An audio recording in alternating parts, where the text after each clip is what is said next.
첫 장사인데 중국집 하는 게 조금 힘들었어요. 왜냐면 주방 계신 분들은 거의 50대. 제가 좀 컨트롤할 수 없는 부분이 굉장히 크더라고요. 이거는 중식당뿐만이 아닙니다. 모든 장사를 창업을 시작하시는 분들은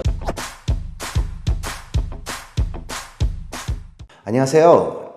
창업도우미의 창도입니다. 오늘 제가 이야기할 것은 제가 이제 대전에 상담을 갔던 중식당인데요. 사실 지금 중식당이 이 사장님 같은 경우 굉장히 어려움을 많이 겪고 계셨습니다. 사실 우리가 일반적으로 매출이 4천이라고 하면 이게 사실 적은 매출은 아니거든요. 일주일에 하루 쉬고 그러면 일매출 거의 뭐 100만 원 이상 뭐 130, 150 이 정도를 판다는 얘긴데요. 26일 영업을 하고. 그런데도 이 사장님이 도저히 운영상의 어려움으로 영업을 지속하지 못하는 상황이 벌어졌습니다. 그게 왜 그런지 한번 VCR을 보면서 이야기를 한번 나눠보겠습니다. 여기가 이제 월요일 날이 손님이 좀 뜸한가요? 여기 다 오피스 상권이라서 월요일에 좀 사람 많이 있긴 한데 저희가 일주일에 한 번 쉬어야 되는데 일요일 날 쉬면 제일 좋겠지만 일요일에 또 이제 저희가 배달을 하는데 가장 바쁜 날이거든요. 일요일보다는 월요일 쉬는 지금 뭐 매출 얼마 정도 나오시는 거예요? 4천 초반, 3천 중반 정도? 그럼 여기 지금 배달 포지션이 어떻게 돼요? 제가 직접 배달하고요. 그다음에 이제 대행이랑 같이 경험을 하고 있는데 요새는 제가 하는 건 거의 없고 배달 시스템이 많이 바뀌어서 저는 거의 이제 안 하고 다른 기사분들 다 합니다. 그래서 제가 좀 붕 뜨는 시간이 많고 오히려 가게에 붙어있는 시간이 많아요. 근데 지금 가게에는 주방에 2분 계시고 홀에 또 1분 계시고 하거든요. 대표님도 아시다시피 중국집이 주방 인건비가 굉장히 세가지고 2분만 해도 거의 돈천이 들어가니까 이게 경기가 좋고 뭐 잘 되면 저도 좋은데 안 됐을 때 제가 버티지를 못하겠더라고요. 그러면 4천 중에 배달이 얼마나 차지하는 거예요? 7대3 정도? 배달이 7 정도. 배달이 근데 이게 7. 수수료가 장난이 아니라서 요새 감당이 안 됩니다. 사실 일반적으로 자영업자들이 뭐 2천, 3천, 4천 정도 나오면 사실 본인들 인건비 가져가시면서 플러스 알파는 됩니다. 그런데 이 중식당이라는 배달 브랜드의 특성상 4천이 나오는데도 중식당의 인건비 포지션을 보면요.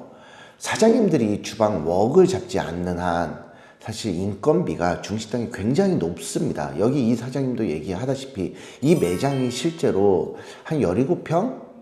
20평 미만의 가게입니다. 그런데 이제 주방에 인원이 둘이 들어가 있는데 뭐 4대 보험하고 그 다음에 뭐 퇴직금 이런 것까지 하면 사실 1,000만 원이 훌쩍 넘어가는 돈이 되는 거예요. 그러면 매출이, 그러면 이제 주방, 홀에서 일하는 직원까지 생각을 해보면 사장님까지 지금 4분이 일을 하는 겁니다.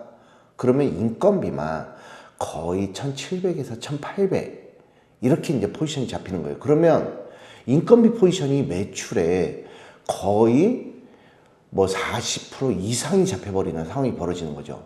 그러면 식재료 원가율도 있을 거 아닙니까?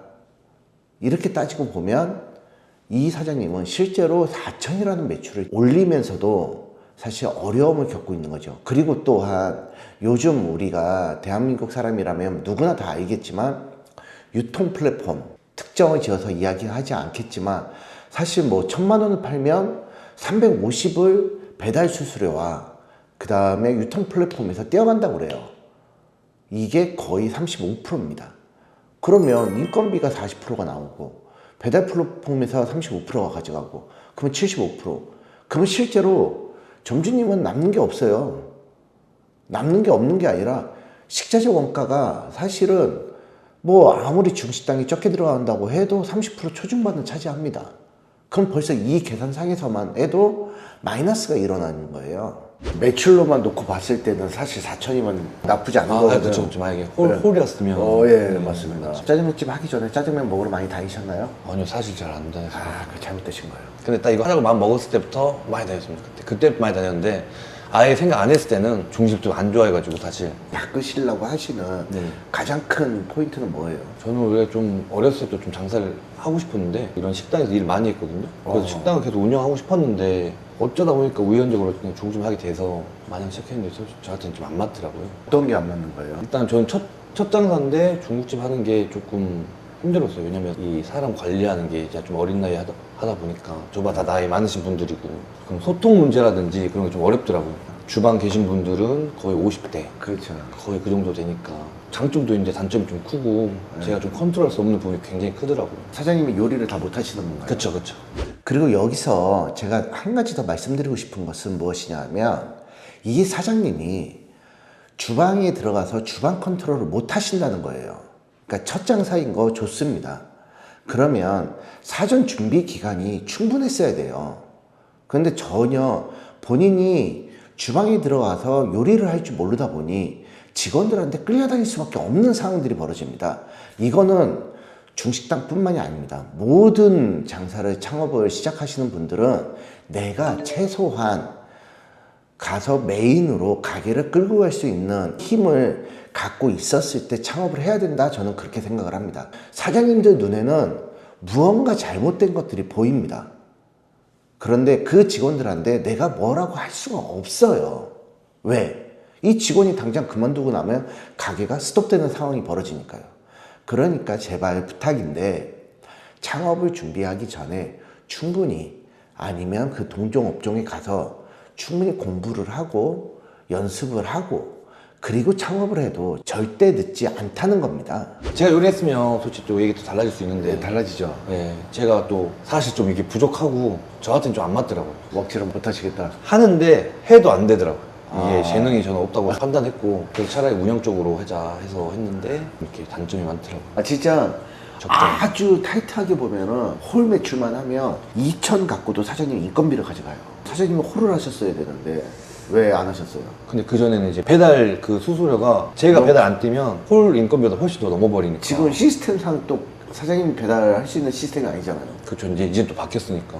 저는 좀 나름 성실하다고 생각하고 네. 많이 했는데 그만큼 제가 생각하는 거에 따라 결과가 안 나와서 장사하다 보니까 계속 힘들더라고요. 그 이제 시국적인 부분도 사실 하나 없지 않아요. 매출이 4천이면 이거 괜찮은데? 나쁘지 않죠. 근데 이게 지금의 시국이나 지금의 어떤 사회 구조적 현상으로 인해서 이 배달이 팔아도 남지 않는 구조가 네, 돼버리니까 맞습니다. 그래서 이제 힘드신 거거든요.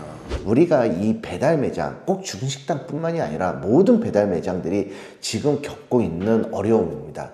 특히 요리를 해야 되는 주방장이 필요하거나 참모가 필요하거나 셰프가 필요하거나 이러는데 객단가가 낮은 이 배달 아이템들은 지금 배달 플랫폼 때문에 사실은 수익 구조가 남을 수 없는 그러한 상황에 그냥 자연적으로 처해졌습니다, 지금.